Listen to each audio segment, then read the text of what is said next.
Good morning, everyone. And to the professor's point about his and his wife's concerns about what happens if there's a power outage, most gasoline stations require electricity in order to operate, to pump their gas. So for passenger vehicles especially, we'll all be in it together. I am also an EV fan. I have driven almost 250,000 electric miles over the past 11 years. I started out with a little Nissan Leaf that had 80 miles of range, went from there. So been there, charged that, and can certainly address questions in that arena. But I have yet to drive a big rig, and that is something that California HVIP, the program that I work for at CalSTART, it's a nonprofit that administers California HVIP on behalf of CARB and California Climate Investments. And it is really fun and an honor to work for a project, that hands out money in a very deliberative and very accountable way. And we'll get to that. As I just mentioned, CARB has, in partnership with CalSTART, launched HVIP, is what we call it, David, 15 years ago. So this is our 15th anniversary, and helping folks with cleaner, quieter, and more efficient trucks and buses. Funds are not a grant under California HVIP. It's first applied for, first committed, which is wonderful, especially when you don't have a full-time grant writer on staff. And the funds that you're awarded are deducted from the agreed upon purchase price when the vehicle is delivered. So the purchaser never has to deal with that money at all. It gets paid directly to the dealer or the manufacturer. So far, California HVIP has assisted in 12,100 clean vehicles being put on the roads in California. We've had over 2,000 fleets participate, and 58% of them in pollution overburdened communities. So, okay, Chris, so what are we talking in terms of money and what kind of vehicles? EPTO, electric power takeoff, the range of incentives is from 20 to 50,000. Heavy duty buses, 60,000 to 120,000. Medium duty, up to 85,000. Refuse trucks, up to $120,000. Step and panel vans, up to 85,000. Straight trucks, 120,000, and semi-truck tractors. And there are ways to increase those amounts, and I'll get to that in a minute. And just a note, Class 2B vehicles are included in this, and those incentives go up to 7,500. Those are the smaller trucks. And we have an entire catalog online at californiahvip.org. It's really fun to shop. There's over 150 vehicles right now that have been approved, and I'll get to that, some more of that in a sec. So how to participate? You pick out the zero emission vehicle that you want to purchase that meets your organization's needs at californiahvip.org/vehicles. Then you find an approved dealer near you, and that is also on the californiahvip.org website. That's the URL, so hopefully you got pen and paper handy, but I believe these presentations will also be available to refer to later. And it doesn't have to be a dealer near you necessarily, that's just convenient. I think we have some out-of-state dealers who are approved to participate in California HVIP. Complete a purchase order, sign a terms and conditions form. The money will be set aside for you and reserved for you for your transaction. And then the big day, delivery, getting your new zero emission truck or bus. Don't have to scrap except for school buses. That's another equation. Or if we're waiting for a rebate, that's been a problem in some other states where the buyers have had to wait for their rebate, and up to 6 months, no less. Fleet size is really crucial when navigating California HVIP. Our fleet size definition includes, when we're talking about how big is your fleet, all the vehicles you own anywhere in the world. Most of you special districts won't have any vehicles outside of California, but it's just something important to note. And please feel free to share this information with friends you have that are small business owners. Nonprofits qualify, state agencies, governmental entities, especially special districts. Even the federal government could use California HVIP. I don't know that it has, but it can. Small fleets, those 20 vehicles are and under, and for the private sector, 15 million in sales, gross sales annually, may receive doubled vouchers. So think about the amounts that I just talked to you about. Think about those being doubled if you're a small special district. That can be some pretty tremendous assistance in going electric. Medium-sized fleets, 101 vehicles to 500, and that's medium and heavy-duty vehicles, MHDVs. Vouchers are reduced by 20% because the thinking is that when you get into that size of an entity, you have more resources than a small entity. And then large fleets, more than 500 medium or heavy duty vehicles, the vouchers are reduced by 50%. And they also have to buy a bulk purchase. So something for you to know if you work for a special district that qualifies for one of those larger fleets, medium or heavy duty, medium or large, excuse me. After the 1st of next year, fleets with 50 or more medium and heavy duty vehicles may not apply for HVIP. That would be new applications, not ones that are already in the queue. But just know that this is the year to go for it if you're in that medium to heavy duty range. Funding, how much do we have available? Well, we update our website daily, so you can be sure that that is the amount that's available at the time you're checking our website. Standard HVIP has $155 million right now to assist folks with purchasing electric or hydrogen fuel cell vehicles. We have a drayage truck set aside. We have a special one that was funded by the ports of Los Angeles and Long Beach, and that money's going quick. It's at $19 million right now. Innovative small e-fleets, ISEF, $20 million, but more is coming. And then fairly soon, the public school bus set aside, which is closed, the program will change to be ZESB, the Zero Emission School Bus and Infrastructure Project. Just for the school buses themselves, $375 million would be available. Transit buses, if any of you operate transit, even the smaller buses, $70 million is available to assist with that going to zero emission.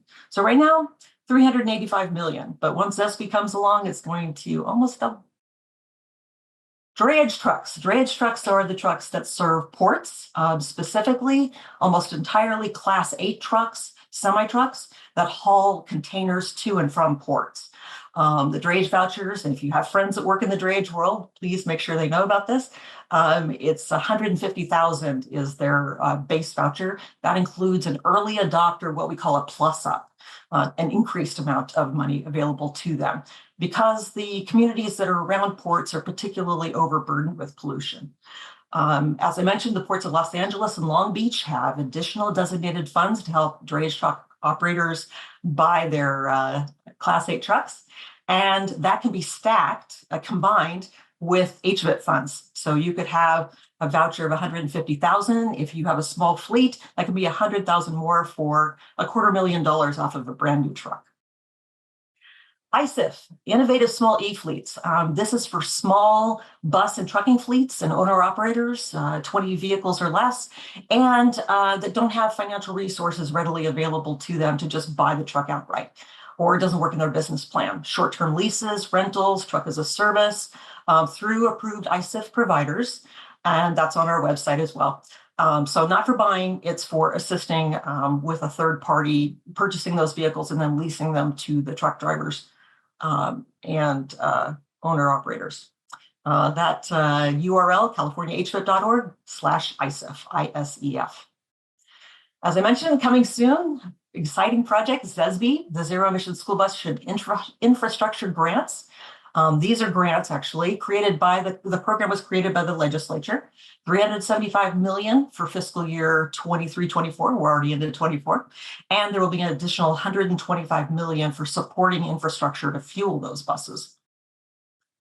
Transit buses, if any of you special districts who are here today are in the transit space, there's $70 million available to help you go purchase a zero emission electric or hydrogen fuel cell bus. On the right there, the bright red one, that is an electric trolley. So I think that's an especially cute vehicle. And HVIP incentive funds have been qualified to use as local match for the Federal Transportation Administration's low and no program. So for transit entities that are watching every dollar, and I know they do, this will help with that local match. It's actually state money, but it can qualify as local match for low and no grant applications, which close in a week or so. Refuse trucks. I know there's a few sanitation districts here. Refuse trucks also have a plus up of 25% on the base voucher amount for being an early adopter and getting an electric refuse truck like that map truck I have pictured there. Refuse fleets, if you're going to order a bunch, there is a cap of 50. You can't order more than 50. And drayage and transit also have that 50 vehicle cap. So remind you again, californiahvip.org/funding. Energize is another project that CalSTART, my employer, manages. It's for reimbursed-based incentives for charging and refueling infrastructure for zero-emission vehicles on medium and heavy-duty fleets. Our hydrogen funding lane opens next week, and as you can see, it's only going to be open from the 17th of April through May 1st, so that's a very tight window, so hopefully we've got lots of applicants that are poised to apply. And then a drayage-specific and transit set-aside funding lane will be launching at the end of this month, and that URL is energize.org. CORE has been mentioned earlier today. David mentioned it, Dave from the county mentioned it, and it's a program it stands for California Off-Road Equipment. The voucher funding will be launching sometime later this year. 64 total will be allocated, 14.3 intended for small businesses. There's really a passion for helping small businesses that don't have a lot of resources. So we're talking about electric tractors. We're talking about forklifts, mobile power units. We were talking about power outages earlier, and mobile power MPUs, mobile power units, have been on the core list in the past. That's certainly going to help in an emergency to have a mobile power unit, one that can be moved around. And also funding will be available on a first come, first served basis. And I've got a URL there that got cut off, unfortunately. So we'll get that to you later. Online tools. We were talking, a couple of the speakers were talking about where to find funding. We have an online tool for that, naturally, fundingfindertool.org. And hopefully also has the federal resources that are available, as well as California HVIP, Energize, CORE, all the others. So take a look at that when you're looking for funding for medium and heavy duty zero emission vehicles.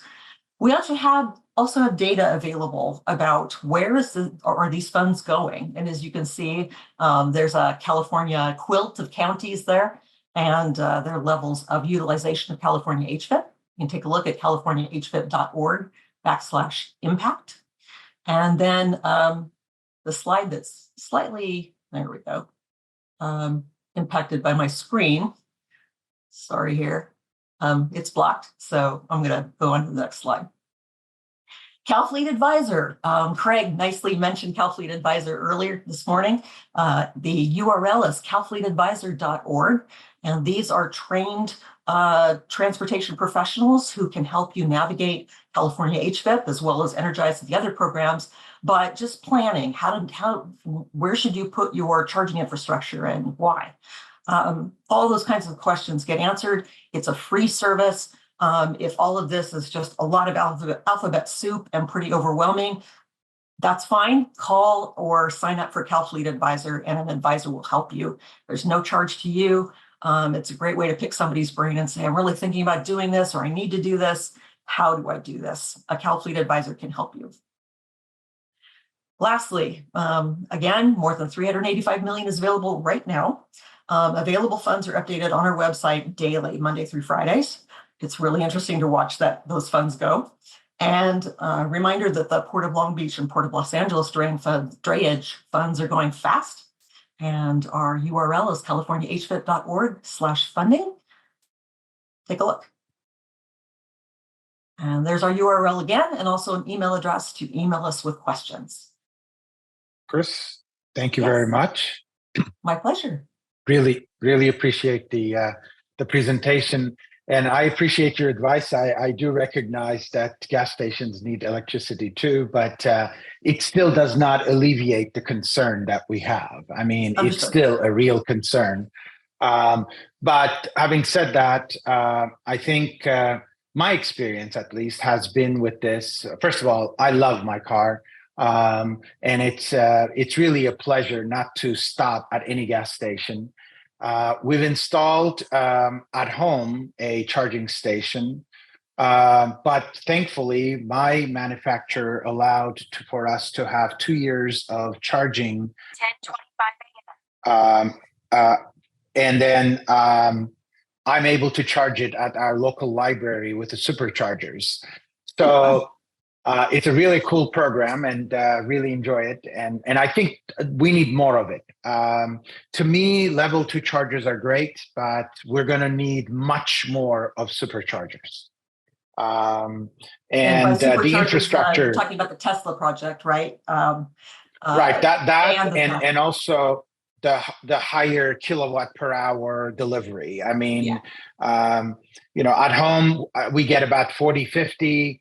When I go to the superchargers, we start at 150 or so, which is really cool. I mean, yeah. So we need more of it, and my friends at Edison, I'm sure, are doing everything they can to be able to deliver a lot of them.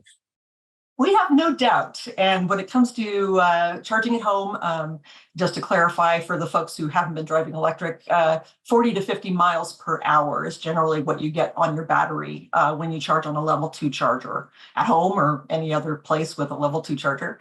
So it's a fairly fast way of charging. There is one more way that we haven't talked about, and that's trickle charging. That's a 120 volt plug outlet that you find anywhere in your house. And I have a mother who really likes to be worried. That's kind of her jam. And she's like, the first time I got my electric car, she said, what happens if you're in the middle of nowhere and you run out of charge? And I looked at her and I said, Mom, there are exponentially more electrical outlets in this country than there are gas stations and gas pumps. I should be worried about you. And that shut her up. And that's what I was hoping for. Once you start driving electric, you learn your vehicle, you know where the charging stations are, you know how to pace yourself and plan your trips if you're going on long trips. But the quiet of driving electric is such a benefit, and how smooth and how quick they are. Instant torque is really, really tremendous. And the drivers of the electric semi-trucks are floored when they hit the accelerator, not the gas, they hit the accelerator and it just goes flying. So we hope they don't get speeding tickets, but it's certainly a possibility. Yeah, there's a lot of advantages I recognize, but at the same time, I think the concerns are legitimate. Everybody wants to be as efficient as possible. The time period is relatively short. The government needs to step up to help our special districts and our local governments in making sure that we can come up with and adhere to those regulations and requirements. To be honest, I mean, we can't just say let them eat cake. So. No. I think that's the most important part of it. And if I have any concern with government, I am part of government, so I can say this, is that sometimes we become a little bit, not paying attention to the real concerns of people. They are concerns, no matter how you put it. There may be logical answers, but at the same time, concerns are concerns. And in government, we need to be empathetic and respond to those concerns as appropriate, especially as it relates to communities that are in rural areas and don't have as much of infrastructure. And if we don't find ways of helping them, they're going to be left behind. And that is really a concern. And I'm sure that in these special districts, there are many folks who are online now listening to us that are in that predicament. I'm not too worried in Los Angeles, San Francisco, or San Diego, but in some of our rural California, I'm sure that there is reason to be worried. So having said that, good news on that level. Earth Day is coming up, as probably some of you are aware, and an event that is being called Drive Electric Earth Month, so DEEM. If you Google Drive Electric Earth Month, there are hundreds of events coming up in the next week. I'm going to be participating in one a week from tomorrow for a electric vehicle showcase where you can go and talk to electric vehicle drivers and owners, not salespeople, not trying to sell you something, but this is my vehicle. This is what I do with it. These are the dimensions. This is what a frunk is. All those kind of things that are really interesting in the electric equation. For those of you who want to look at medium and heavy duty trucks, CalStart does a plethora of ride and drive events throughout the year. The next one we'll be participating in, but it's hosted by San Diego Gas and Electric, is a week from today down in San Diego, and there will be multiple vehicles and manufacturers there to do test rides and hopefully some test drives as well. We will also have California fleet advisors to talk to folks off the cuff if need be. So thanks to CARB for their sponsorship and support. Hopefully we can help people navigate. It's a whole new way of driving, and I absolutely acknowledge that. And so it's important for people to get a feel and get to talk to people who have been there and charge that.